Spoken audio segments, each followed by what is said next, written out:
Girl, you worth the damage.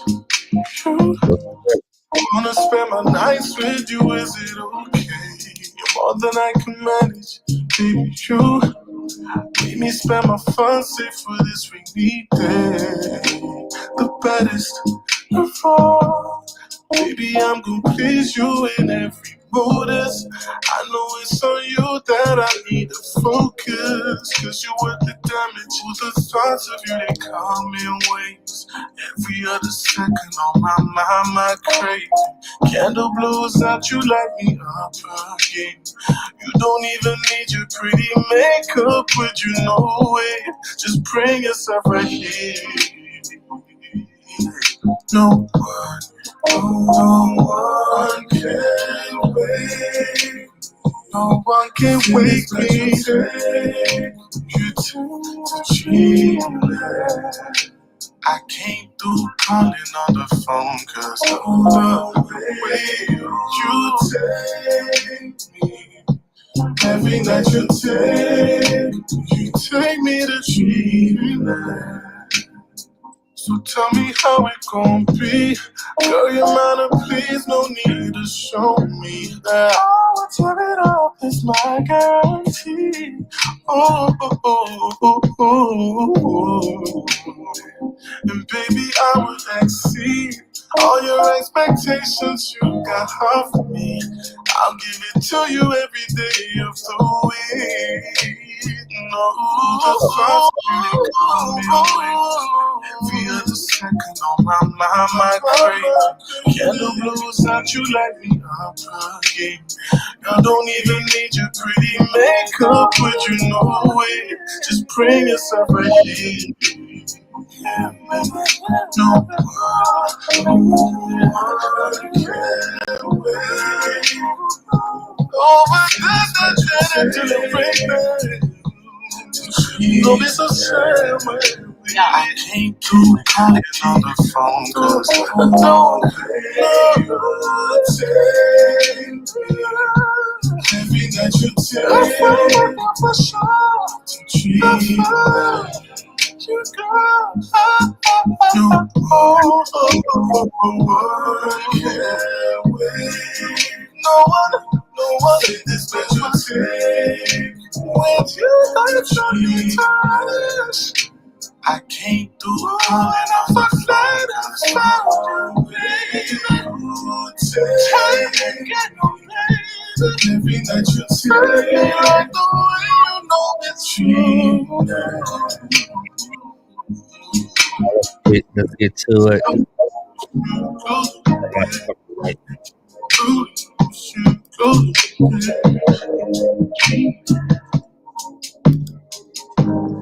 Girl, you worth the damage. You wanna spend my nights with you, is it okay? You're more than I can manage. Baby, you me spend my fun safe. White Breezy. What's good, Susan? True. Appreciate y'all for starting. Baby, I'm gonna please you in every modus. I know it's on you that I need to focus. Cause you worth the damage. Yeah. What y'all know about that? Y'all don't know nothing about that. They don't know nothing about that. Y'all always act like you know something about something and don't know nothing about Nair. Nothing about Nair. Y'all ain't grown. Jason, they think they grown. Yeah, you know what you do with people like that? What you do? You just let them fuck around and find out. It's too much of that fucking around and finding out, as far as I'm concerned. It's a whole lot of it. I'm tired of y'all. But I think it's a beautiful thing in the grand scheme of things. So. Oh shit! I hate to ask why. Yeah, no, I do. I think a lot of this is beautiful. Because it gives you the opportunity to pivot with purpose if that's necessary, or it just gives you the opportunity to know what you're dealing with. It's not hitting anymore. So I think that's dope in the grand scheme of things. Okay. The grand scheme. Did you tell everybody hi? Susan, True, Wipe Down. Who else else is in here. That's it. Oh, I'm shutting it down. Listen, 2 or 3 gathered. That's all we need is 2 or 3, and we gonna be Gucci. We got a lot to talk about anyway. We got a real good good topic tonight. There's a lot been going on with us individually, shared. There's a lot going on with y'all. Let's tap in for a minute and just kind of recalibrate. You don't know what's going on with them, and you don't know what's going on with me. I do. Yourself. You said there's a lot going on with me. There is. My business. I ain't been out the house in days. And therein lies the problem. and there you have it, ladies and gentlemen. There's a lot going on. She don't even know. She got so much shit going on. She don't even know. Mm-hmm. So Jason. Shit. Hey, I'm back in the gym now. Ooh. Do you know it took everything in me not to wear the wife beater tonight? Because my traps and my shoulders, ooh, they popping. I can't wait. Y'all, listen, I've told people this when I was in Georgia. I've told friends here, the moment I get my shit right, nigga, I'm naked every day. I'm naked in the wintertime. I'm naked in the summertime. I'm naked at church. I'm naked in the grocery store. Outside naked? Nigga, I'm naked everywhere. Niggas gonna be like, hey, nigga, it's 20 degrees. Hey. Oh. You naked with the sniffle. Nigga, I'm just gonna be naked. Oh, I'm talking about every single way. It's always gonna be an occasion to be naked for me. Anyway, it's too soon for the wife beater. No, it's not. Wear your wife beater and be just fine with it. Why live in my box? Okay, listen, we got to get started. We don't have a lot of time. We didn't waste it. We've enjoyed 7 minutes of nonsense. Was it nonsense? My shoulder is tight right here. Okay, come on, let's get started. True, let's move on. Okay. Topic. Truth. Wait. Okay, here we go. Look at this hamburger in the background. We talking about the gym. Look at this shit. Look at this screensaver that went to the commercial. I stopped paying for premium. So now I get the ads. Look at this shit. I thought it was ad free. That's the devil. Okay, come on. Okay, here we go. The topic is Jason Wilson is a human being. I don't know. He's part of the topic, but let me just preface this and I'm going to show you a video and we're going to find out who Jason is, his own story. Now, this is a Jason with one N, not the one we know. He's Jason with 2 N's. Now, this Jason Wilson I found him on a Cam Newton interview on Freaky Friday one morning, okay? And I watched about the first 20 minutes and I sent it to Jason like, this dynamicist. And I said, hey, can we talk about this, okay? I was feeling some kind of way. I'm not even sure how I was feeling, but I told Dynamicist, we're not going to talk about it until we can talk about it on the podcast. Here we are. So did you want to say, no, Dynamicist knows who Jason Wilson is. I never heard of him, but Dynamicist knew. Okay, so he said, go ahead and play. Okay, let me share my screen. Let's talk about it. Let me see if these niggas really want to talk about it. I'm not sure. Okay, here we go. Pay attention, Jason. Why are you looking at your phone? My name is Jason Wilson. I am the founder and CEO of a Detroit-based youth-serving organization called The Union.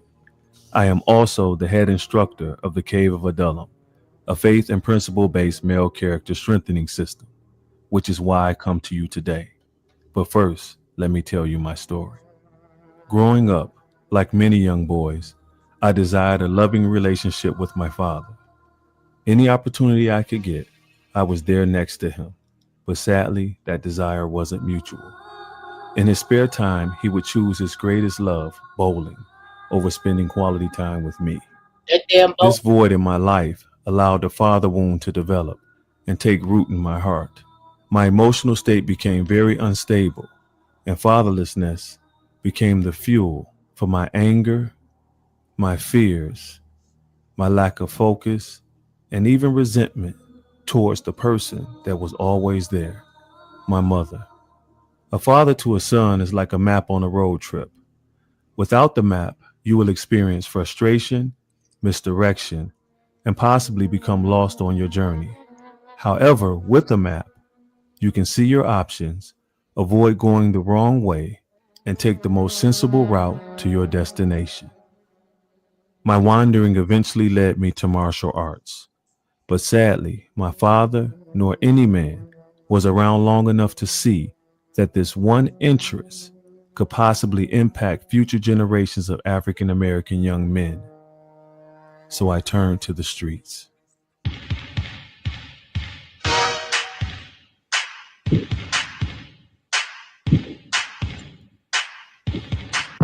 Although in my heart I did not want to be a thug, I felt that I had no choice.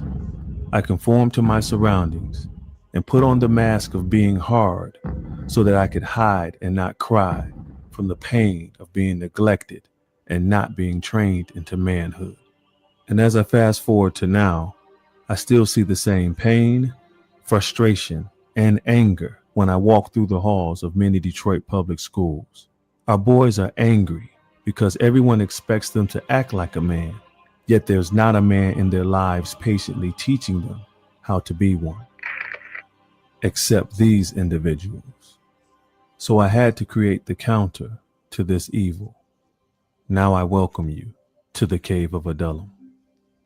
I created the Cave of Adullam in 2008 after realizing that when young men are tested in key life principles and are challenged physically, mentally, and spiritually to apply them through martial arts training, the results are internalized. My purpose is to teach, train, and transform boys before the world does. My mission is to cultivate a generation of young men that are physically conscious and spiritually strong enough to navigate through the pressures of this world without succumbing to their emotions. Creating this system has been more than a task. It's been a sacrifice. And I've discovered over the years that it's not about training the physical, but breaking it, so that the spirit of a man can move freely instead of having to conform to this world. I've also learned that it's truly meaningless if a person has great skills in a martial art, but lacks the sacrificial love, power, integrity, and discipline of a martial art. Training boys how to fight is one thing, but teaching them how to live is another. In 2012, there were over 411 homicides in Detroit, and over 73% were young black men. So it's imperative that all of my techniques and drills are rooted in God's precepts and key life principles, so that when a young man faces a challenge in life, he will not only be connected with the right friends, but also he will be willing to embrace their support when needed. I monitor weekly their academic, social, and behavioral progress at school. I also make them train in classroom settings to emphasize the importance of applying their martial arts discipline to their day-to-day lives. I always remind them to never be deceived. When you're in a martial arts uniform, you are training. But when you're not, you're in combat. It's crucial that they embrace this principle. If not, they will succeed in martial arts, but fail in life. It truly grieves me to see so many of our boys display and suffer from ADHD symptoms. So I created innovative training methods to give them focus and discipline rather than suspensions and Ritalin. Statistically, music has been proven to increase cognitive focus, so I incorporate the djembe into the Cave of Adullam's ADHD training.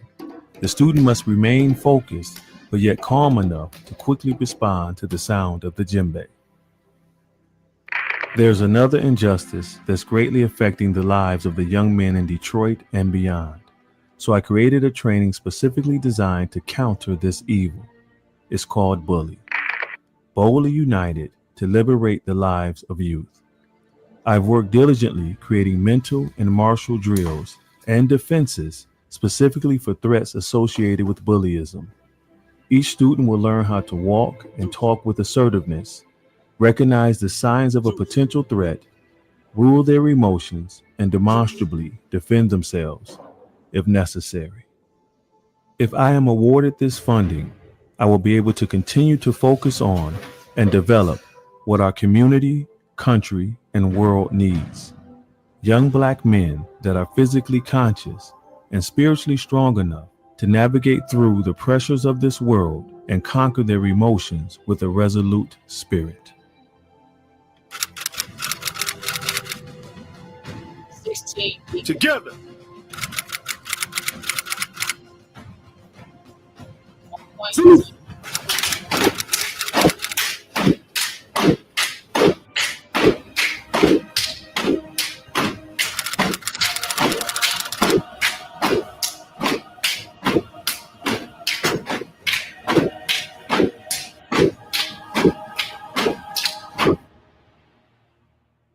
That last one turned around too soon. Okay, let me stop sharing. So that's just I'm watching that for the first time myself. Yeah, that's the first time I've ever seen that as well. That's on his page. Yeah, that's inspiring. Just to see it, and not even just the statistics, but being aware of the philosophy and things of that nature. I can see the added value to people, to especially young men who really are just searching for identity in the grand scheme of things. That's usually our biggest pursuit. I love it's Hebrew, but it's Egyptian. But it's an Egyptian saying that says, "Know thyself." And I honestly believe that is our greatest pursuit, our greatest conquest here, is to know yourself. Yeah, that was my first time seeing that. So it looked like that was for some funding. Hi, Danny, Keisha. Hi, Tia, and Kent. I appreciate that. People I've missed. We miss you too. I said my ego is too big, so I don't need compliments, but I appreciate it, and it's not. Oh God! Come on, now listen. Okay, now, okay, you guys. That's Jason Wilson. Now we're gonna play. If you're okay, Jason, with me moving forward, I'm going to not paying your cash app. Did somebody say something? Somebody talk to me. Sure. You know mine stay pinned. Wait, let me move your comment because your comment is blocking my cash app and my bless. Let me move. Let me block. You blocking my Danny. You blocking my blessing. Let me. I can't get it off. That's the death. Okay, here it is. Okay, look. Come on for real, y'all. I said we don't have a lot of time. Okay, look. Cam. Jason, stop. Come on. It was like, Jason, do you want me to start at a certain place so I can do my thing? You don't give a damn. Do your thing. Okay. I'm like water. Just, hey, it is what it is. Let's rock. We could slip and slide. And let's get it. You know, crazy. You know, because I feel what you are and what you have, Okay, the content that you kind of put out is something that talk to me, y'all. Is needed, especially in our community. I think, is it impactful? Of course. Rewarding, definitely. But the practices that you have is something where did that kind of come from? Came from a lot of pain and trauma, watching my family suffer from significant losses. First being my grandfather, who was lynched in, I believe, 1935, and then seeing that affect my mother and her siblings. And then after that. If you're okay, I'm going to fast forward this because we just heard his backstory. I'm going to go a little bit past this part. Yeah, but we didn't hear that shit. When he talked about... No, I'm saying we can follow through, but I'm just going to just say him. Okay, that's watch. No, just generational trauma. And how generational trauma can actually affect you moving down. And so, he didn't say this, but some of us are actually dealing with this. And this is not a black thing. It's not a, Tia is not a Hispanic thing. It's Not Tia. You better leave Tia alone. She is not Mexican. but this is the human experience, and trauma does pass down, and it can pass down, and sometimes we're just not aware that that's what we're actually living out, and that's what we're warring against. So he alludes to this, but he also does something that I think is really dope. Is that he gets active, but he gets active counteracting the trauma that he's experienced and that which came down, rather than being the victim. Right. I think that's powerful. Losing 2 brothers to homicide, both were murdered. And I could go on and on, seeing friends shot in my community. And I chose not to allow myself to fall into the narrative that trauma is a badge of honor in a Black community. Mm-hmm. You know, a lot of us as men, growing up young, you brag about what you've been through, how many times you got shot at, what neighborhood you come from. But we never really talked about the good in our lives. And I saw the ill effect of that, especially when I started teaching, training, and transforming boys into comprehensive men. I saw it start from their grandfathers to their fathers to the sons, and I chose to take a different path. Your practices are, obviously through motivational speaking, but also through, out there, I say jujitsu. Is it karate? Well, it's not karate. People typically label all martial arts karate, like Kleenex is tissue, but it's called the Cave of Adullam. It's centered around where King David, or David at the time, he wasn't king yet, had ran from King Saul, who was trying to take his life. And history tells us that 400 men gathered unto David. He became their captain. And those men who entered that cave were distressed, discontented, and in debt. But when they left that cave, they were called mighty men of valor. So through the Cave of Adullam today, I work with boys who are mentally distressed, spiritually in debt, and emotionally just discontented.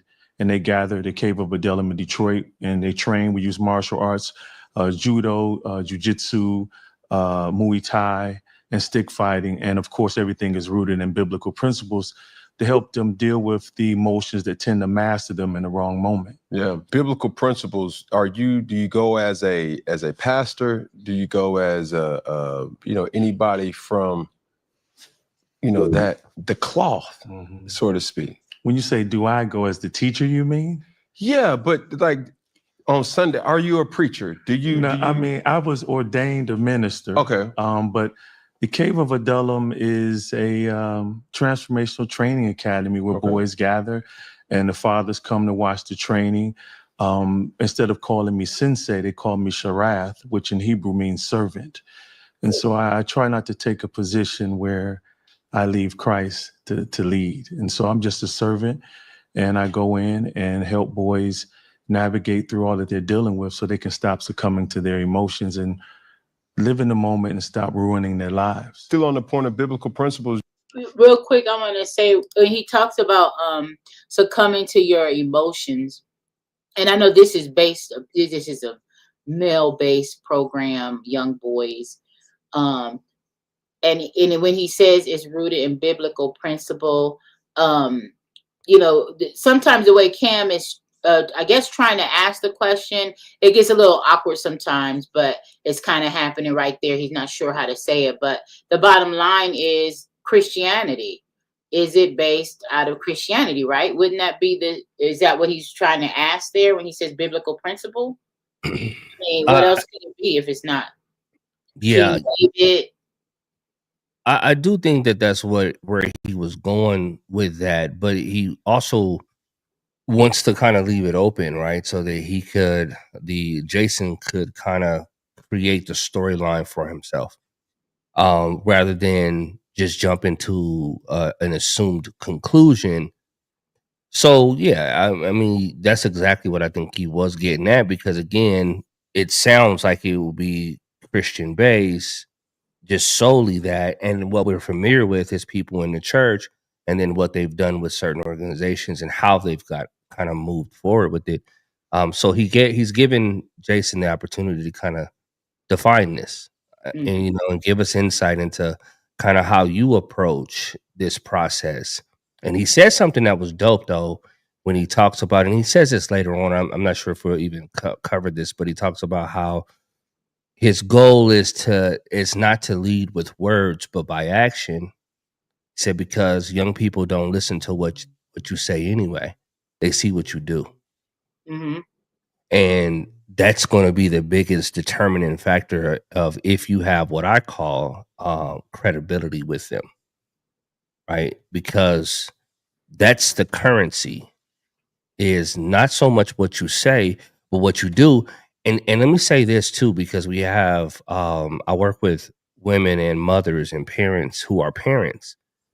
And one of the things that I've noticed when it comes to young men, when it comes to their mothers, is an underlined issue as it relates to consistency. You cannot be inconsistent with men, with young men, especially when you're raising them. It just doesn't work. Consistency is the key. And that's what he's actually bringing to the forefront with his particular approach, is emphasizing the consistency factor, because it's something that's really it's not talked about enough. And the accountability and responsibility that's required on your end to kind of model what it is you live. I'm a firm believer in, I don't practice what I preach, but I preach what I practice. So what I talk about is the shit that I live. Mm-hmm. And there's a fundamental difference in that type of approach. Okay. Using the character in the Bible, David, he's my favorite. Mhm. But there's multiple examples of fighters in the Bible. Why David? Well, it struck a chord with me because at the time I asked my pastor, could he teach a group of men at the church on discipleship? So I'm thinking he's going to talk about Yahushua or Jesus. Mm-hmm. And he chose David and his mighty men. And the Cave of Adullam is mentioned, I believe, just one time. And then we move on to learn more about David when he takes over the kingdom of Israel, becomes king. But I stayed with that and I studied more what that Cave of Adullam represents. And it actually means it translates justice for the people. And it wasn't a random cave that prophets or David ran to. This is the cave where they felt that they would meet the Most High. Yeah. And so I stayed with that. And because I'm like, wait a minute, these men were already warriors when they went to the cave to meet David. So what happened in that cave to make these men transform into mighty men of valor, men who not only could deal with their fears in the face of like danger, but also deal with their minds and their hearts because they were distressed and discontented with life as well. Mhm. So I believe that this cave, which is a refuge, which is a safe space, which is why warriors would go in, because there's only one way in and one way out. Correct. And so I created that to give it that same opportunity for men to be courageously transparent instead of wearing the facade and with the Superman cape that's strangling us. Who was the first man you saw show both tenderness and strength in your life?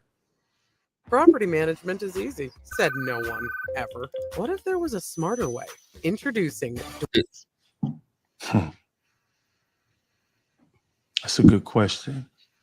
It sounds like it's a trick question. Yeah. And I'm really pondering that. I think in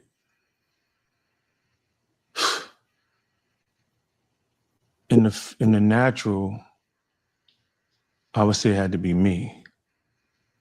In the spiritual, it was Yeshua, meaning he was the lion and the lamb. Mm-hmm. He gave his life up on the cross for our salvation, but he's coming back as the lion. I seen him in my life protect me when I could have died 3 times when guns were placed to my head.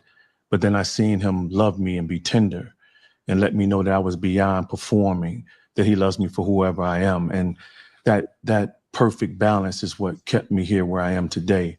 And the reason I say myself, because men in our culture, if you go back even to when our fathers had to endure racism we've never even seen, the fact that, your child could be sold off to slavery like a puppy, and you got 9 other children you got to protect. You can't let the emotion of you losing that child deter you from being the man to protect your family.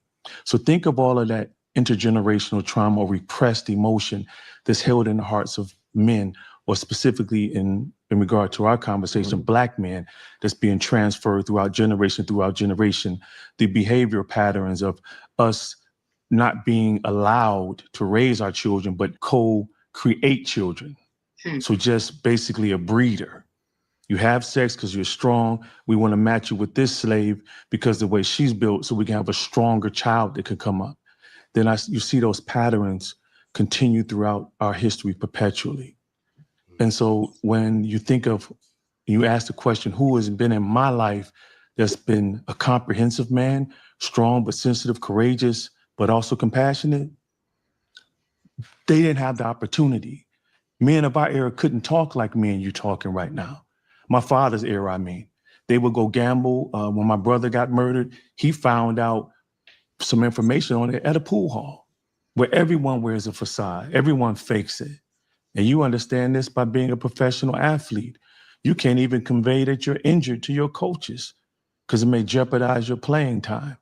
So I say myself, because I had to learn how to be more than just strong, a protector and provider, or what we would call masculine, because my mother had suffered dementia, and she needed someone stronger than providing money, someone who protected her from doctors who pushed pills on her. She needed someone to be understanding and patient and long-suffering when she would have these mental episodes where she would curse me out, saying, I would never treat you like this, talking to me like she didn't even raise me. And still I had to have the capacity or the self-control to massage her scalp and say, Mom, it's going to be okay. So I learned how to become tender, but also tough, because whenever someone tried to treat her wrong, they saw a different side of me. So I would say I was the first man in my own life to be comprehensive, to be a nurturer, and also a lion as well. I want to have this great conversation with you, right? Where I think you said pause it. Yeah. Mm-hmm. That was one of the spots that really kind of got a hold of captured my attention, because what he started to describe was what I think a lot of our experiences are across the board. And let me preface this by saying this. You can be physically present, but emotionally absent, right? As a parent. Right. So when you call the generation the fatherless generation, that's not just saying that fathers were not in the home. If you limit it to just that, then you say, well, I had a dad who was in the house, so okay, it doesn't apply to me. But yet the fruit of that generation is really what's being talked about. And so what he was describing, I think, was really powerful, because even though he lacked something, right, he didn't use that as an excuse or use that as his emotional crutch to then not want to desire to be better, to do better, and to learn in new ways. And I can appreciate that, because there is, for as many things that I feel like, even to this day, as a father, I say, man, I really wish I would have learned this early, or I wish I would have known, or this would have been done for me. But what I've noticed that I do is, even though it wasn't done, it doesn't stop me from trying with them, with my young ones, or my nephew, or just people that's in my life, right? Males and females. It doesn't stop me from trying. It doesn't stop me from seeing opportunities, and then if it registers, it's like, yeah, okay, let me go ahead and slide in here. But so hearing that, I haven't heard that a lot now, and I'll share a little bit later a conversation that I had with a guy I met on the airplane, and how we talked about fatherhood. And this was prior to you sending me the message about wanting to watch this. Like, it just casually happened, but it definitely applies to this conversation. So anyway, I really appreciated him kind of articulating that, because I mean, I think a lot of us feel like there are things that we're missing. right? But it's what you do with that. And it's not to say that your life can never blossom because you didn't have X, Y, and Z. But it also gives you keen insight, or what I call like you've earned the right to speak into people's life or speak concerning certain things because you've earned it through your process. And that only comes through certain experiences that we've had, that we allowed the process, the shaping process to take place, and then we grow beyond it. And then I can come back and say, hey, I understand that. I legitimately understand that. Mm-hmm. And here's your way out. But go ahead, you can. Yeah. I mean, to me, it's like, the sad part, well, for lack of a better word, but,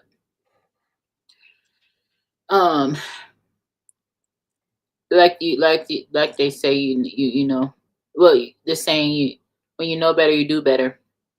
Mm-hmm. And that has a ring to it, but it's easier said than done. And when a lot of the issue, I think, when it comes to, in this case, we're talking about men and being fathers, right? And when you have to have the wherewithal to have access to the resources and the people around you who can, number one, teach you or help you through this process of manhood, right? You got to have something there to grab onto, something tangible. That's problem number one, I think. And then problem number two, that's what Jason Wilson is being to these young men. And then problem number two is the child or even the grown adult has to recognize there's an issue, and then they have to want to do better. And I think a lot of times, even grown men and Black men in this instance, they get stuck, and it's like quicksand. They're already grown. They already have produced all these children or a child or whatever, and their fathers. And they still don't know any better, or they're still not open because they're just not ready, or they don't even see that there's a fucking issue. And they're already fucking, their kids are already grown or whatever, right? So it's kind of like it's so many moving parts to getting out of this cycle. I mean, the earlier we start, the better, which is why Jason's program is a good program, but yeah, I mean, anyway, I'm gonna keep playing it, but it's like this, it's for it's so much to it. It sounds good, but it's like, damn, how do we, you got to get these motherfuckers and get them where their minds are open. So these kids he has in his program, their parents or somebody brought them to his program. So that's support right there to even get them in the program. But what about that one kid who's in Jason's program, his cousin, who is out in the street and not gonna have access to Jason Wilson's program? I mean, you can't save them all. I get it, but it's like, God damn, where do we? I mean, What do you do with that? Yeah, like, and then your kid that's in your program goes back home with his cousin who's still an idiot, But anyway, okay, I'm gonna hit play because this going to definitely have to be another part to it, right? But I'm gonna keep going. Oftentimes, as Black men, we suffer from a lot of things. One being ego, but I don't want to lead with that with this particular situation. As I go back to the actual question, is obviously the creation of what we know now as a person who's been very impactful in his world, and that's all we can ask for any man. But when you ask the question, who, and you reply, you, is that a defense mechanism? Because whether you want to agree to it or not, it could be situations in life that have shaped, mold, guided your thought process and like, yo, I don't want to do that. Hey, I want to do this. Man, I see a empty space on the canvas here, so I'm gonna draw there. I think a lot of people feel or do not highlight what impacted them that shaped them in a way. You asked a specific question though. Mm-hmm. You said which man in my life was a nurturer, and what was the other one? Tough. Tender and tough. I said no. It wasn't. Now, if you're asking me, have I had influential men in my life? There's a long list. See, what you're describing is a comprehensive man, and I coined the phrase because it didn't exist. Mm-hmm. As men, the gold standard in my neighborhood in Detroit was hyper-masculine. You got the girls, you got the money, you got the props. But the young man who say maybe wants to be a chef, and because he's in the kitchen trying to learn how to cook, society says that place is for a woman. You can't do that. And the hypocrisy behind that now is that the culinary arts field is dominated by men. So I answered your question specifically. You did. However, I would be wrong to say that I didn't have men in my life to shape me. I mean, I wouldn't be here without the plethora of men the Most High provided along the path. So yeah, so it's some amazing men of all ethnicity who have poured into me. Mm-hmm. Yeah, and when I say in such an impactful way, the Most High did it in a way where not one of them singularly can take credit for what he's done. Mm-hmm. Meaning he used a certain person until I reached here. Then another man came, then another man came, then another man came. And now I had to become that man to pour back into the next generation who needs men like me. Right.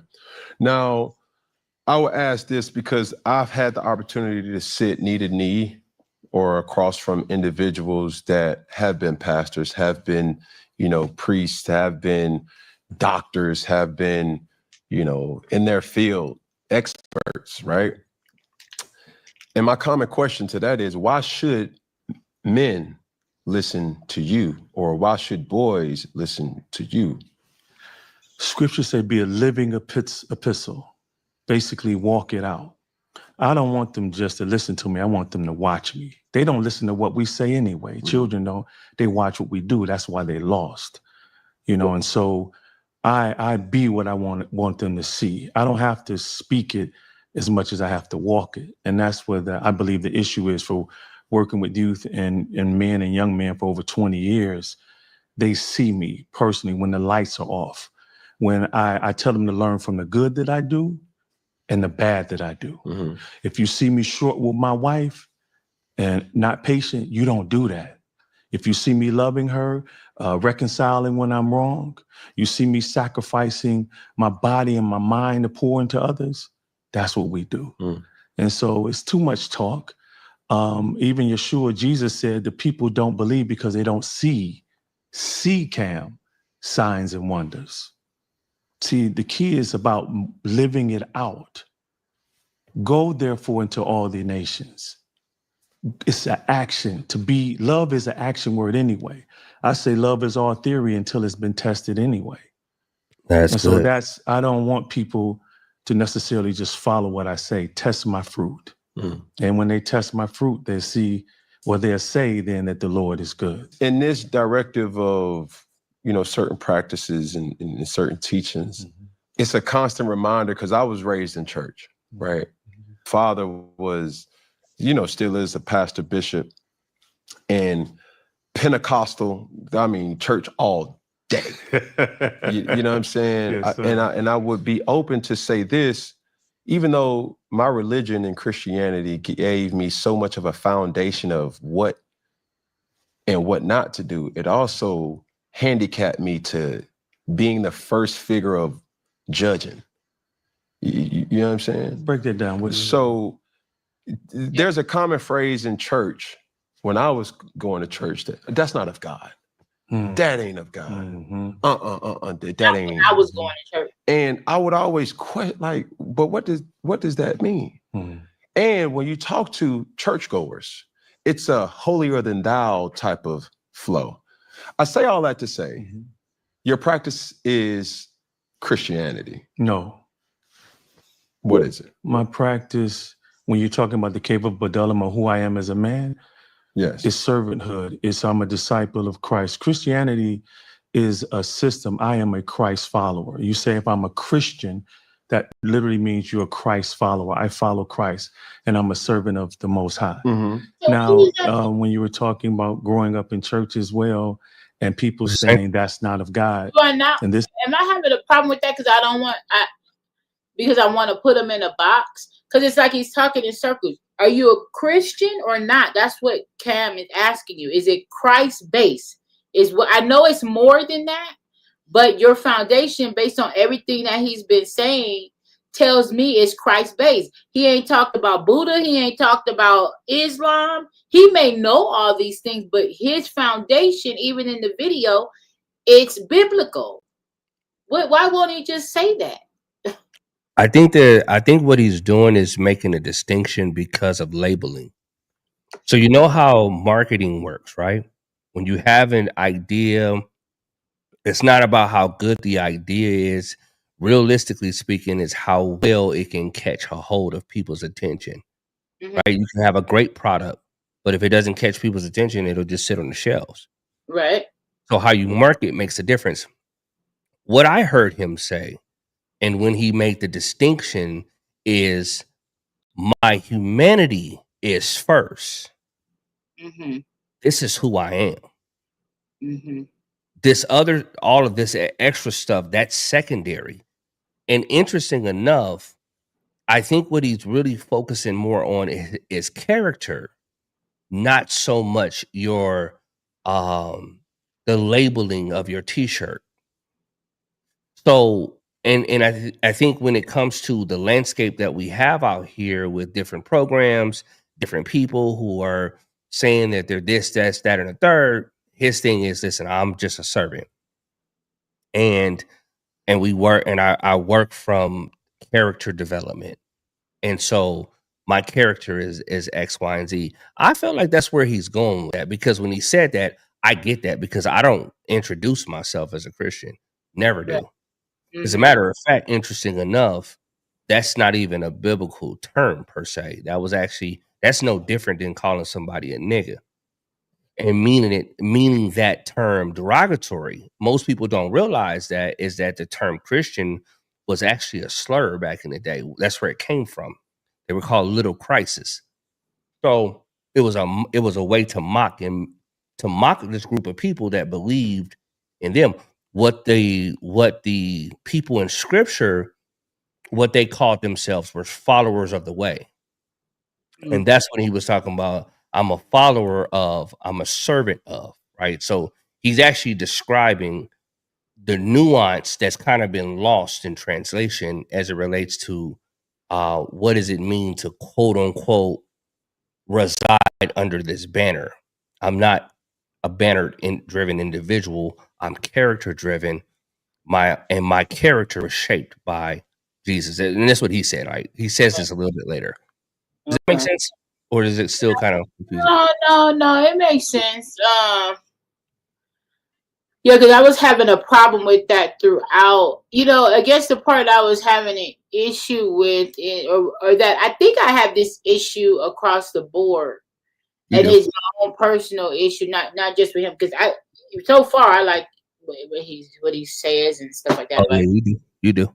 Yeah, I like him, but I have this thing about Christianity or religion, period. So I think that's shaping how I feel about, like, that's why I want him to just fucking say it already. You're a fucking Christian. You believe in the Bible, and that's what you follow. Just say that. Now I want him to but I get what you're saying. It's like, okay, but maybe I do, but that's not what this is about. It is because I was talking to myself when I was listening to the video, and because I do pride myself in being able to separate things. So when I'm listening to things or I'm reading something, whatever law is based in, like, you can always pull something from it. And I really do believe that, there's universal laws, period, that govern all of us spiritually, right? And then you put whatever tag or label you want on it. That's how I live my life. Now, and then because I was raised in Christianity, you know what I'm saying, going to church and all this, Jesus Christ and blah blah blah. Okay, what I was raised in, the issue is that I really don't want people to get stuck on that. Listen to the universal theories of what he's saying, or not just him, anybody. If you're reading something, if you're listening to something, which is why what I try to do, sometimes I'm more successful than other times, but I will get hemmed up on that if I allow myself to. If somebody's talking too much about the Bible or too much about Jesus or too much about this or that, I'd be like, oh my God. Then I'm shutting down, because it's like, okay, look, you're just caught up. Okay, I want you to just tell me what the lesson is here. I don't need all that. But see, to a Christian, they don't like that. They don't like to hear what I just said. They don't hear that. They look at it like I'm being negative, or you just don't get it. I mean, I really don't care, but that's how it is. It's how it is, because they're stuck. I don't care what it is. If you're stuck on your shit, I have an issue with it. If you're not willing to think of something else, or like tarot cards. Okay. Oh, it's the Ouija board. Oh, it's the devil. It's like, okay, fine. If that's what you believe, that's what you believe based on your belief system. But relax about it. That doesn't mean the person's going to hell because they read tarot. Do you even know the history of tarot? Or are you just judging back? I don't know. But okay. Well, and there's a lot of that. A lot of things. I remember at a time, I had a friend. I have a friend who was teaching yoga. And yoga as stress reduction, stress relief, so on and so forth. She's in the church as well. Well, some of her detractors would comment, "Oh, well, that's not of God. Oh, that's a foreign practice," and they would go down these lines. And she was so taken aback by that, though, because she knows that the only thing that she wanted to do was to help people learn practices that actually legitimately helped you reduce your stress. And the people that she cared about the most were overly stressed. What I think happens and has happened historically is, because the story of Christ and this story from scripture has been hijacked and translated a variety of different times, and the story is then told from other people's lenses, you lose what the significance is. And you also lose the fact that, well, this is actually an Eastern based practice, which is where yoga meditation all comes from, which is why Jesus actually referenced meditation and referenced other books that's never talked about in Christendom. Man, I didn't even, okay. And this is the thing too. I'll say the word meditation around some people and they get freaked out about it. I don't meditate. I'm not meditation. I'm gonna do all of that. It's like, do you even know what it is, bro? Like, what do you mean you don't do that? It's prayer. Well, you don't pray? Like, what are you talking about? It's like they get spooked by anything that is just not in the Bible, but then they're living their life all crazy. Here's the crazy part is that there's a passage that says meditate on the scriptures. It's literally says that, but they're just not privy to it because they're looking at this through the lens of someone else's lens. And whoever that other individual's lens, whoever that other organization's lens is where they're basing all of their emphasis on, rather than having a true experiential experience with the living word, if you will, right? So that's one of the reasons why I don't believe in labeling myself, because what I found is when you label, you limit. I'm not a big fan of being limited. And one of the biggest issues that I found from a development standpoint is when you have the wrong concept,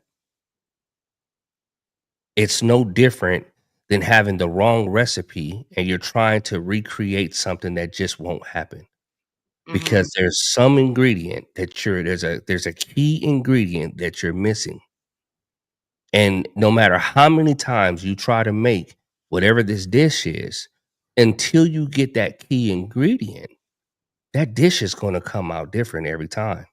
Mm-hmm. Cookies are not meant to be hard, or well, that's a personal experience I had with that one. But but there was an ingredient that was added to this batch, and it completely transformed what was the intended outcome. You keep doing it, you'll keep getting that same result. So I'm really adamant about challenging narratives, challenging conversation topics, challenging definitions that we have. What does that mean to you? Because based on what it means to you can also be a major tell as to where you're actually having your challenge, where your challenge is actually coming from. Because it's this idea, whatever that idea is, right? It could be something so subtle, but it's this idea is the thing that's limiting your experience, is limiting you. And until I let go of that idea, then I can actually, will I be able to see what life could be and what it can be. And I think that for me, even with me, the other way around, same thing you're saying, but the other way around, I have to figure out why I get my panties in a bunch so much when it comes to religion and when it comes to people saying I'm Christian or standing on business, whatever that business is for them, right? Just like I'm standing on business on how I feel, they're standing on business on how they feel, and that's okay too. I just want what I would wish is that everybody could stand on their business, whatever that is, in a loving way, in an open way where they keep an open mind. And I wish people could see, including myself, I don't think there's anything wrong with whatever religion somebody wants to follow, because I feel like there's more than one way to the source. There's not just one way. I don't believe that. And a lot of Christians believe that there is only one way. They stand on that shit straight up. Jesus, through Jesus only. Auntie used to make me say, if I didn't say, I told you this before, if I didn't say in the name of Jesus, she told me it wouldn't come true. Whatever it is you're praying for, if you don't say in the name of Jesus at the end, it's not gonna come to pass. Now, Auntie lived, smoked, drank, ate the Bible, and I knew that. So and I was young, so I was impressionable, and I believed that. You know what I'm saying? But I'm just saying that's how they move. That's how they shake. They ain't playing with it. And that's okay, but it puts everybody in a box. Okay, so let me say this, because now we're getting down into What? You want me? Hi, keep it real. What we gonna say, Jason? When you were saying that, I was taken back to a story that your mom told me. Mm-hmm. And when she left Ascension and what she was told. And what was fascinating about the story that she told me was I then offered a different explanation or a different different potential meaning to the statement that was told to you. And that statement really bothered her. It bothered her enough to tell me at whatever age. So, I mean, I had to be a teenager or something. Wait, say that again, Jason. Okay, you lost me. Yeah, so when your mom left Ascension, and Ascension was the school we worshiped there, went to church there, went to school there. But I remember her talking to me about that, and she told me that there was a statement that was made to her. At church. Yeah. Okay. Yeah, and it might have been Pastor Starr who said this statement. Okay. And to me, the way it came across was like she was negatively impacted by this statement. Mm-hmm. Well, when she said what was said, I said, well, what if they meant this? And I shared with her a different potential a thought because of what I knew about what is it, oysters in the ocean, and what happens in their process and how pearls are developed, and pearls are of great value, right? But it comes through the irritation process. So when she was saying about when they talked to her and they said something, you're like sand in the mouth of a oyster, something was along that line. Like she's irritating. Right. Right. And I think that's what she took from it was it. But I don't know if at that time she was aware that, well, actually that process is what develops a pearl. Mm-hmm. And pearls are what becomes very valuable, right? And here's the interesting thing about that is that it all depends on how your viewpoint sometimes. Mm-hmm. So anyway, when we were talking about that, I was thinking, I said, oh, I wonder if that really played a role. I wonder if it played a role, but I don't know. So. Right. Okay, so Jason, we're up on the hour. Now, I didn't even get to my very first one. Well, listen, do you want to get to one of your points at least? Okay, the first part that was that got me was right here. I'm gonna fast forward to it real quick, and then we'll wrap it up. But look, okay, let me start it right here. Let me see. Brother, even my son, you was his favorite player. He reminded me of that. You see, and he crossed my paths I was at the BET Summit, and then I see Omar. He says, "Hey man, we got to get you, get you on." And here I am, all because I chose to follow him. I received that. Yeah. I think a lot of times, we fall in love with the content, but not the context. That's good. You know what I'm saying? And I've definitely seen certain things, and I'm like, okay. And now having this opportunity, one of the content pieces that I did see was the thing that you did on Shannon Sharp, right? In long story short, if nobody's seeing it, it's about temptation. Can we speak about that? Yeah, for sure. One of the greatest downfall of man is what? Lust, sexual temptation. And unfortunately, we're unaware that science has shown us that lust, when you're a slave to it, it negatively impacts the prefrontal cortex, which affects our decision-making skills. So you look at David in his life, here it is, he's king. He had a concubine, right? Okay, many wives. No. Yeah, he did. 100. Listen. No, not concubine. Concubines. I'm sorry. Okay, there you go. There you go. Now, look what it did to his mind. One of his warriors. Where I'm from, that's a worthy offense to kill David. You gonna sell out your boy for some sex? Was it Bathsheba? Yeah. And Uriah was the warrior. Because he couldn't get away with it, he had Uriah, Joab put Uriah on the front lines to get him killed. I say that because here it is, 2025. We still struggle with the same thing. My second brother was murdered, major drug dealer, millionaire. The easiest way to set up any man, easiest way to get an attractive woman. We're so foolish in the mind that we led by our penis, the lust, no sexual self-control. And so when I saw Brother Shannon, and because I don't meet these brothers, I don't speak on things that I don't know. I think that's unfair to them. I've seen someone do that about me. It's like, you didn't even understand what I was going through with my mother. All I could speak on was just the lack of sexual self-control that we all need.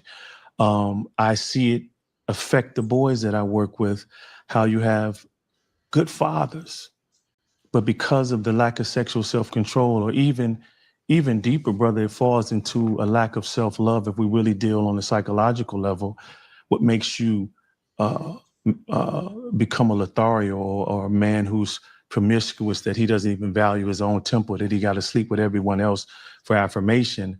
When I see the damage that it does to his sons, and then the ill effects of that in their grades, and then how statistics show us that homes without fathers, the boys are at a greater risk of being incarcerated, and the daughters are more likely to have, or to get pregnant young, and then also reach puberty before it's time, which is now linked, scientists say, is linked to depression. And so the reason I wanted to speak on it was not to condemn Brother Shannon, was like, look, what can we learn from my brother? Yeah. You know, and we're so quick in society, as you were saying, look at the content, but not the context. This has been going on for centuries. Yeah. Why does it keep happening? Brother was on his way to sign, what, a $40 million contract for a podcast, or more than that? Yeah, okay. And we still, not him, we see a good-looking woman. That just happened to us. I want to hit that. Mm-hmm. The scriptures say a man without self-control is like a city without walls. You know, in ancient times, the wall. You know, one thing my husband would say all the time, he would say, a female would be, he would say a female would be the first one to get you fucked up, following behind a female. You can't tell her shit. You can't do shit with her. You can't do no dirt with her. You can't do shit because she be the first one to flip on your ass. Now let me tell you something. He ain't lying, cause you know I'm okay. Let me hit play. Cause I'm like, don't tell me a motherfucking thing, goddamn. Message. Protection of the city. So without self-control, your mind is impenetrable to seeing your weaknesses, your flaws. You can't even have the foresight or the wisdom to see that if I make this decision, this is going to cost me not only my wife, my family, not only my reputation, not only my business, but for most importantly for me, the scriptures say our God is blasphemed amongst the Gentiles because of us. I got too much to lose, hence why I teach men, it ain't good enough just to be in love with your wife. That's going to keep you on the path. You got to fear the Most High. We have this concept as men, what? I'm going to hold you accountable, bro. You hold me accountable, right? That's impossible unless I plan to live every second of my day with you. The only one can hold us accountable truly, truly is the Holy Spirit, the Spirit of the Most High. What we can do is hold each other responsible. So if I need accountability when I ain't around y'all, when I ain't with my wife, who's beautiful, intelligent, industrious, my right hand with our nonprofit, why would I want to ever risk that? But more so, my life is over once my actions cause his name to be blasphemed. So I tell men, the key to controlling that first is to dig deep. Why you got to be promiscuous? Why do you feel that you got to sleep with every woman you see? Where does that come from? And typically when you get men to really dig deep, come from a father wound, never really getting affirmation from their dad or affection from their mother, which is the mother wound as well. Abuse, abandonment. This makes us feel good. It's the dopamine. But every time you get caught, you have a divestment of dopamine. And we're like sheep going to the slaughter. As Solomon, who else couldn't control himself, lost the kingdom. After I had my kids, I hit a wall I'd never encountered before. So right here, basically, I mean, at the end of the day, this is the part where he was about to get in Cam's ass. Or not even in his ass, but they're actually just having a conversation, but about, you know, Cam having all these kids. He's on his 10th child with however many baby mother. He doesn't want to get married, and the reason he doesn't want to marry. But that was one thing that came up that was interesting to me that we're not able to get to. But and this is a really good video. And I feel like we just kind of hit the surface because it's so much we could talk about. Like even the religion piece, we could have went off on that. There's a lot to it. So I don't know. I mean, we could always see about revisiting it, but just in general, I didn't even get through the whole video myself because I told you I got triggered like halfway through because it got a little crazy. Did you ever watch the whole thing or just some of it? Majority. Yeah, I got into it, and then I get a lot of clips sometimes that will hit my algorithm. Yeah. And I'll see pieces about what was being said or what people were talking about. But, I think just having these moments are important. And I'm not really sure. I will say I would hear people commenting on Cam a lot. And yeah, just in general, like ever since that conversation he had with I think it was Dr. Bryant, I think if I'm not mistaken, people just be going after him about this, that, and the third. It's always something. Okay. And it stemmed around that kid piece, right? And him having 10 kids, 11 kids, whatever it is, Nick Cannon's got quite a few, and it is what it is. But, I just don't think it's I just don't agree with it. I don't. I don't agree with their approach and what they're actually basing their argument on. Especially most of the stuff that comes out that when they're having an issue about something about him, and a lot of it I've heard just stems from that conversation that he had with Dr. Bryant. Now, who is Dr. Bryant? I want to say she's a therapist. Okay. Yeah, she's a therapist, and I could be mistaken about her name. I think Cam had the meeting. I mean, it was Cam and her. She was on his podcast, and she got into him. She about got having all into those him. kids. Yeah, I remember her. She was light skinned. I would say caramel, but yeah. Okay. Yes, I remember that. I see her right here. Yeah. Boldly blast Cam for creating broken homes. Yeah. He talks about he's always getting labeled as such and blah blah blah. Again, I mean, he basically says I came from a good home, so I'm not sure. He's like, I just am choosing. He's like, I'm letting my own father down. Shit. So, or he feels like he is. He's not living up to what the expectation of his own father. So he's like,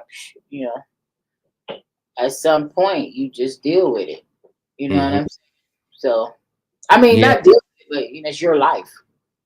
Yeah, I mean, you have to deal with it. And you deal with it, or it deals with you. Yeah, it's just a part of our experience. But nevertheless, I do think this is a good conversation piece. And I have some pretty strong opinions about things that have been said and angles that were taken and wooty whoop. But let me say this though, and this is and I'll say this for the sake of people who are watching. You may not have a son. You may not have men in your life. You may not have men that in that respect, right? So you would say, well, this doesn't really apply to me. I'm a firm believer in this, though, that the healthier we are, the more we're able to understand our masculine and feminine energy, right? And understanding that is rest within each and every one of us, both. right? There's no ifs, ands, or buts about that. And those dynamics are always present. And the sooner we understand how to recognize our masculine, for females at least, recognize your masculine. For men is to recognize your feminine and recognize its purpose and recognize why it's present. Because here's what's interesting is when you think about us as embryos and before sex is determined or whatever the case may be, right? Those energies are still present. They don't go anywhere. And what I've seen in my journey in particular as a male who gets labeled as emotionally available or having emotional IQ, one of the things I can say about that is that I can watch something that's female driven. I was watching a podcast one time. It was two females talking about sex in their 50s. Now, what the fuck do I have to do with females having sex in their 50s? Absolutely nothing. I don't even know what that experience is like. But I was able to draw principles from that because, again, we have both energies. And I think when I'm saying that to say when it comes to something like this, you may not have a quote unquote male, but there are principles that are being talked about that can still be applied in your everyday experience because you have the masculine energy. It's there, knowing how to challenge it, knowing how to make sure that there's a good balance to both, right? So that you can have, like, I wouldn't say homeostasis, but you'll have like equilibrium, like, you be balanced, if you will. Mhm. I just think I think it's healthy. I think it's extremely healthy, and I think it's worth delving further into.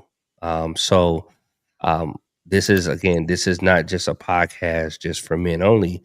I think that you can draw something very, very poignant to your own experience, and it can be applied across the board, neutrally at least. Mhm. Yeah. Yeah, I'm kind of Nevertheless, as a mother, a woman. right. So I found interest because I interact with men. You know what I'm saying? I have a father. I have a son. You know, I don't know. It's definitely, and you have masculine energy. yeah. I have masculine energy. We all Okay. do. Balance, yeah. But I know, like, you know, No. I feel like it's driven towards the man, right? The father. Yeah, I'm just getting beyond that. You Yeah, I take liberties with whatever it is I'm talking about, or whatever I'm dealing with, because I oftentimes can see a parallel that's probably not even intended, but it's something applicable and something that can be utilized. it's applicable to me as a woman because it's important, and just like it would be for a man, it's important for me to understand, you know, the male's experience with with their children, with their boys, with whatever, right? If I'm in a relationship with a man and I have a son by a man and I'm married to a man, like, I need to understand and be able to, because as the wife or the mother, I play a part. So how I react to my son's father or how I react to something, maybe if I have the context behind why he's acting like this, it could shape how I respond. So all of it matters. If that makes sense. It all matters. It comes all together, right? In full circle. Mm-hmm. We got to be able to understand each other and each other's struggles. Absolutely. You know what I mean? Yeah. In order to I know how to behave, because otherwise I'm just cussing your ass out, calling you a low down dirty motherfucker. You no good, but okay. I'm just saying. But yeah, it's like Well, damn, it's generational curses. I'm like, oh yeah. We just forgot about the generational curses. Okay, I take it back. I take it back. Okay. My bad. Right, my bad. My bad. But okay, well, I enjoyed our session per usual. We don't know if we'll be back next week because you're gonna be the Dynamics daughters getting married this month. It's this month, but Yeah, it's not wait. next week. So we'll be. I don't leave in 2 weeks. Oh, okay, so we'll be around. But yes, that's great news. Congratulations. Yeah, thank you. I appreciate it. Not to you, to John. Yeah.